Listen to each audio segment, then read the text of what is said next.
Welcome to the One Question Leadership Podcast. I'm Greg Burke, and now in my 24th year as Director of Athletics at Northwestern State University. Creating an environment in which student athletes and young professionals can develop skill sets to make them successful in any walk of life is invaluable. Mentors can provide an extra measure of confidence by helping them grow, by seeking their input, and by listening to their ideas. This and much more can be found in Will Baggett and Ty Brown's book, The Blueprint for a Successful Career, a foundation for developing young professionals. Find it on Amazon. Greetings, this is Ty Brown, and welcome to the One Question Leadership Podcast, where we highlight executive and organizational leadership. Be sure to follow us on social media at 1Q Leadership. Our guest today is Chrissi Rawak. Chrissi is the Director of Intercollegiate Athletics and Recreation at University of Delaware. Greetings, Chrissi. Thanks for joining us. Thanks for having me. I'm excited to have you on because I know you are big into strategic planning and culture and basically trying to get everything set up so it works in favor of success for the student athletes. That is correct. And the reason why I want to have you on, I know a lot of young professionals, and when you talk about young people leaving companies, right? People don't leave companies, they leave leaders. And a lot of people will change jobs next year, especially young crowd. They come for a year and go because they're not happy with what they're doing there. And from what I found is like sometimes the leadership at the top may be great, but if you're great at the top and the people who are entry level or, a couple levels down are leaving every year, there's a disconnect somewhere. And I wonder if that's something you've experienced, or I have my own philosophies, but I'd like to hear if you've experienced that and just there at Delaware you've been there since 2016. In the 3 years you've been there as in the AD role. Great question, and absolutely experienced that. Really? Okay. Yes. And it became really clear for us. One of the things that we did 2 years into my tenure, because as you shared, we've done a lot of culture work within our organization, getting really clear on our vision, our mission, our core values, our strategy. We use those to hire, along with obviously competencies within jobs, of course, but those other things are also very important to us as we're hiring people. And so employee engagement, which is something that the Gallup company does very well, is something that we utilize one of our professors on campus, because I felt like after 2 years, we've done a lot of work around our culture and hired a lot of new people. I wanted to get a sense of where are we from an employment engagement perspective, because I do believe, like you stated, we are a people business and we win through our people. And the investment in our people is critically important for us to ultimately be successful. So it was fascinating, to be honest. And I've since done additional research and talked to other leaders, even outside of athletics.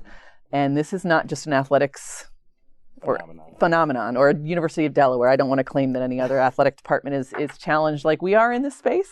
But in talking to other leaders within industries that I have the ability to connect with at Delaware, they struggle with the same thing. And what we found in the Gallup survey is, and there's 12 specific questions, is that there were certain questions, and particularly the ones around that you would imagine an organization that was pretty sophisticated and connected, we did really well at. So people recognize we value learning and education. We value development. Those were the things. We value innovation. We value creativity. But where we missed were actually the fundamental or the foundational things that make organizations work. And that's, what's my role? What's my responsibility? Yeah. What resources do I have available? What are the expectations? And as you can imagine, for me, I was like, what? How is that possible? Because, we wrote great job descriptions, and we tried to be really clear as we were hiring people. And as we talked to the professor, the faculty member that worked with us, and really peeled the onion back, it was about the managers that were leading people that were more than likely new to it. Or if they stepped into it, they hadn't been trained. Oftentimes, and this is, again, industry-wide, you get promoted because of what you've done in the area of expertise that you have. So if you're a great IT professional, well, you get promoted to manage IT professionals. But we're not going to actually teach you how to do that, right? Because you were really successful here, so we're going to assume you're going to figure out here, which incredibly different skill sets, very different skill sets. So we have taken a very intentional step in the last 18 months, utilizing the feedback from our managers and our staff and putting together, I would call very, like I said, intentional learning and development programming, both informal and formal, with our people that are leading people. And not only that, but really being clear about the expectations. You know, I think one of the other things that I've done, because I would say this is where I feel like I was failing. I don't know if failing, but missing is, you know me now, I believe wholeheartedly in developing people. Like that is at the core of who I am, and developing people into leaders. And they obviously have to define that for themselves. But I wasn't talking about that with my one-on-one direct reports. You know, we'd have a one-on-one, we'd have an agenda we co-created. We use it and put it in Google Docs, and we both add topics to it. I let the leader, my direct report, start the meeting and say, go wherever you want to go. And I recently added leadership lessons. And that is on every single agenda. And so it is now very intentional in every conversation I have with folks that directly report to me to say, what have you learned? and what are you going to do with that? Right. And how are you going to help the people that you are working with also learn? And so, you know, we're going to resurvey our staff come March. And obviously, you know, I'm hopeful the data will tell us. Yeah. I definitely feel like we've taken very intentional steps on the management side and really developing folks and holding them accountable, but teaching them before we hold them accountable. And then also giving people the opportunity to say, I don't think I want to do this, right? You know, and that's okay. You know, we need everybody. We need people that are, quote, individual contributors, and we need people that are leaders of people. I agree. I have a organizational leadership philosophy. It's in the budding stages, right? It's called forward management, but there are a couple of key pieces that are important for what you're talking about. Mm-hmm. The first most important, and you'll agree, is purpose for the organization. Mm-hmm. People need to understand. Yep. People need to understand their role in executing the purpose. Mm-hmm. But one of them is the expectations, right? You explain the expectations, and then you explain how the expectations will be evaluated. And that's what a lot of people miss on.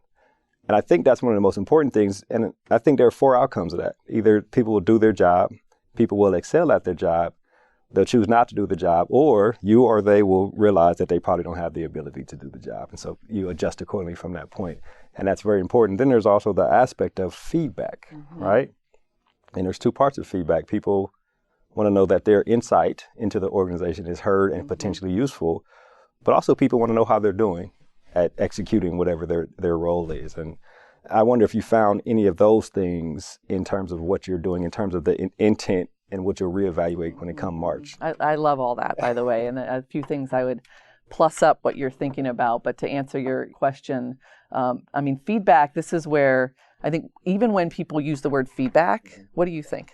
When I hear feedback, I created the philosophy, so it's... But you probably, maybe before you created the philosophy, you thought critical, right? Yeah, along those lines. So that's more natural. There are some people, like I would say 20 years ago, that's where I would go. Mm-hmm. Oh God, it's going to be bad.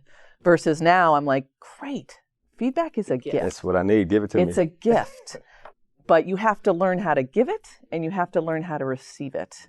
And so, you know, we have talked, and we actually are doing a couple of different pilot things. There's a book club around crucial conversations that's happening right now to see how could we leverage that.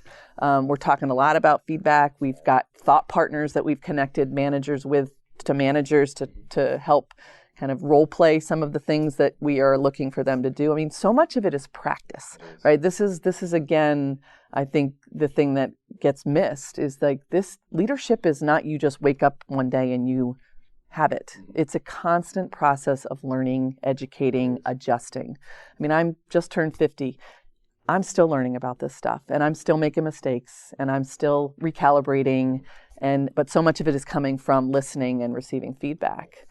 The one thing that I would share with you, just plussing up your 4 points, is around the expectations comment. So I think, again, it's not just enough to say, here's what I expect of you. It's, here's what I've expected of you. Do you feel like you have the knowledge or the tools or the resources? Before letting them go to do it, right? To be able to meet that.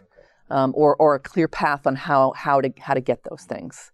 You know, I just listened to a Simon Sinek, I think it was from 2016, TEDx, and he talked about answering phones in part of his session, and how, when I was growing up, I had the wall phone. My parents, I think I had to be 12 years old to answer the phone. You had to roll and I had to say, "Hello, the Rawak residence. This is Chrissi. Can I help you?" Literally, that's how I was taught to answer the Customer service phone. almost, right? Yeah.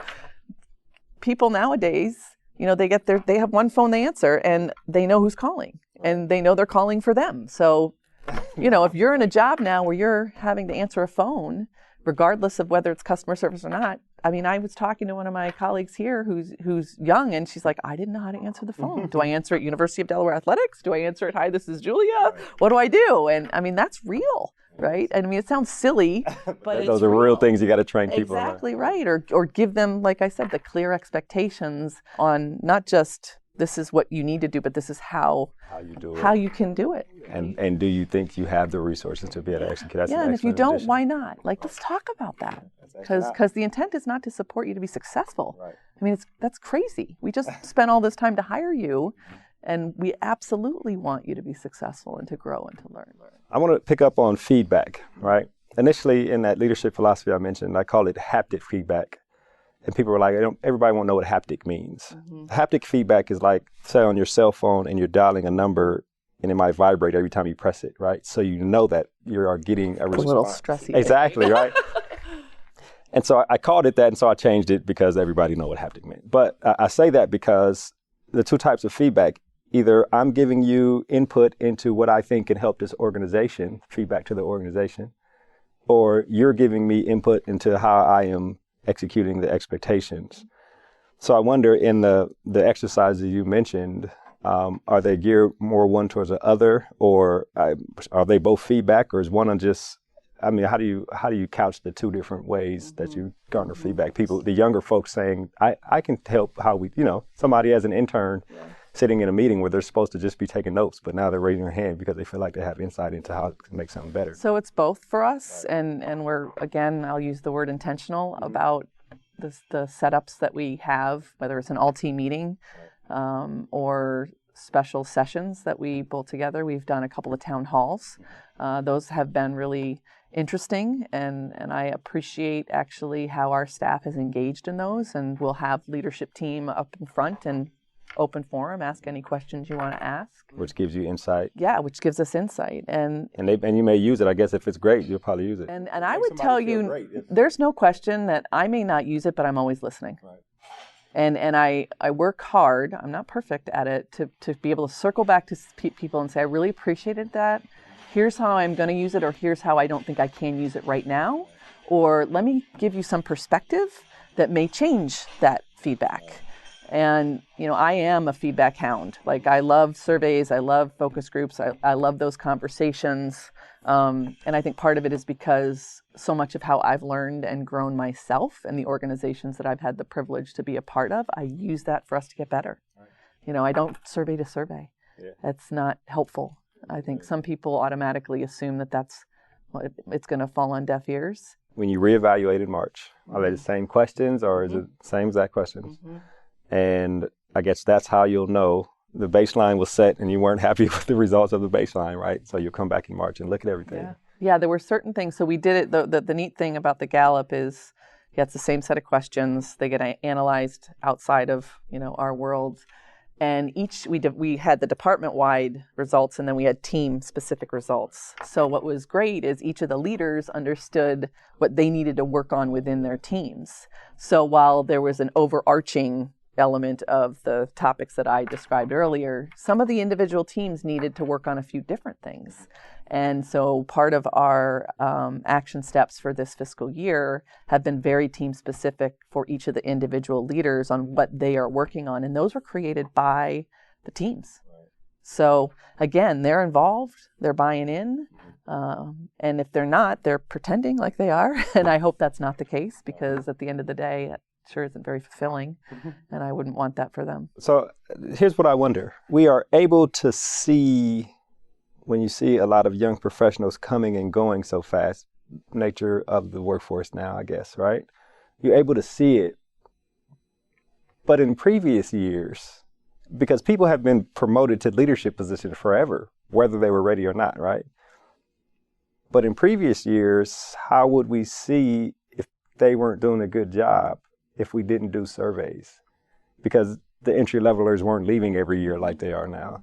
I don't know. I just, in your experience. Yeah, so I would say, I mean, and this is one of the things too that's interesting within college athletics. I'm not sure how many people actually look at their talent and consider retention, internal promotion, turnover rates. I mean, we're again, at 2 years, we started to evaluate that. I'll be honest, I gave us kind of a pass the first 2 years because it was fluid. To build it, yeah, we're trying to build it. It was fluid. It was for some people. It wasn't for others. And I think as I've shared with you on these podcasts before, or these, like, that doesn't make them good and us bad, right? It's just, this is who we are, really clear. I think that looking at those statistics and its data, and there's always stories within data, but really understanding kind of what your talent world looks like in athletics, and also thinking about succession planning and how you need to be very intentional in that. That's a talent strategy, right, that we're working on. And I learned that in my previous worlds, but I think it would serve athletic programs well to pay attention to those things. Look at those things. They definitely will, because at some point... Because it costs money, right? I mean, it's time and money and relationships, and when people are leaving, and there's good turnover, right? We just had a gentleman, Keith Anderson, who got promoted to an associate head coach in Texas State, and God love him. He was with us for 3 years, and he was phenomenal and did so much for our student athletes. And did I want to lose him? No. But I'm proud of him and his, the folks he worked with. And now he's going to go off and he's going to take what he learned here and give that gift to other people. And that's something that, I think is also, there's good in that, right? Sometimes you can't give people more opportunity. So I'll ask another question here. I got a couple more questions before we wrap. But the mid-level managers who may not be great at leading other people, do they know that? When you did this survey, did you do the survey just because you want to consistently evaluate, or did you do the survey because you felt like I need to know what's happening here? And then when you found out that there might be a situation, did the people who were in the mid-level management positions even know that there was a situation? Yeah, great question. So I did the survey because I felt like it was time for me to understand organizationally where we were, and that I needed to have people who were in those leadership roles in the organization as a whole to understand where we are. Because this isn't about Chrissi. I take responsibility for all of it because it's the organization I'm responsible for leading. But at the end of the day, I can't solve the problem. Like, we collectively need to see it as an opportunity for us to get better, for us to be smarter, and for us to ultimately achieve our winning aspiration. And we have to collectively do that together. So, I think that some people are more self-aware than others. I mean, if you look across the world, and like, some people are more self-aware. I mean, what's interesting, and why is that, right? I don't know the answer to that. I mean, you asking me that question makes me want to go Google, why is it that some people are more self-aware than others? Because I don't know the answer to that. And what's tricky is the ones that are self-aware, obviously, there's a level of coachability and openness. And the others, it's trickier. Right. And that's honestly sometimes where you have to use the data to help them see, and then ideally to help them grow. If they are, prior to doing this survey, there are other great leaders in college athletics with great senior leadership and executive leadership, and you get to mid-management and they be good. The mid-level management may be delivering what you hired them to do, but there still may be a problem in their leadership of the people they're leading. Mm-hmm. It's like, if you don't do this survey, you probably don't know. Okay, they're giving you the results you asked for. You see the paper, you see that everything is working, but really there's turmoil at the bottom. So that statement, I mean, it comes back to what I felt like when I evaluated myself, what I don't feel like I was paying enough attention to, as around the conversations you have and the expectations you have to have on leading people.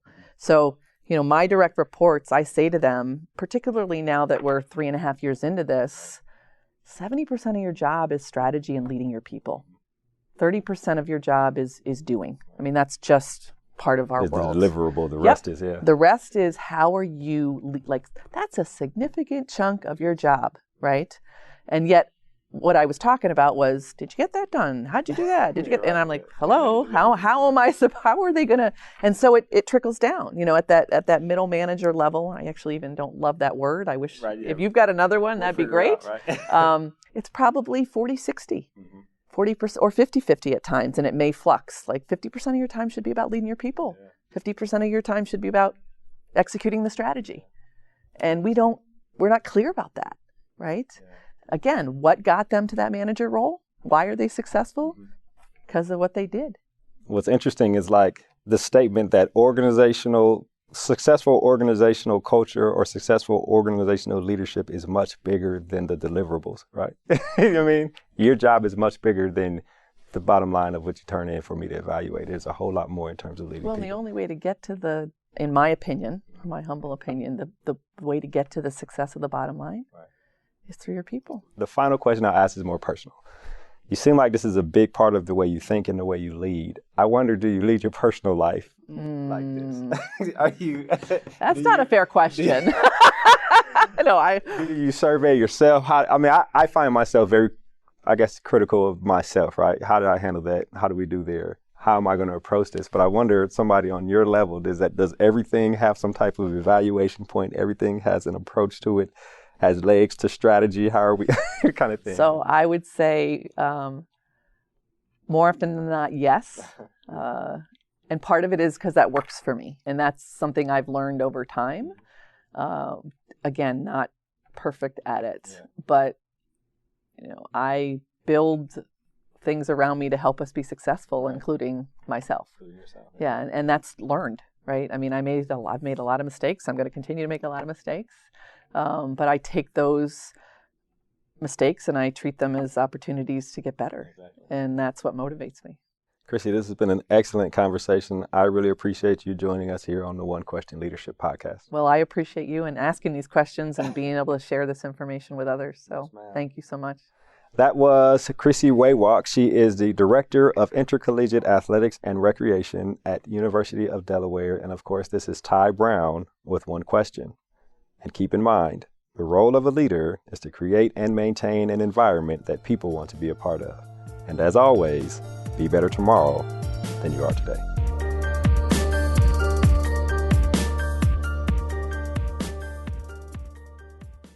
This episode of the One Question Leadership Podcast is produced by Spades Media Group, solving problems using creative leadership.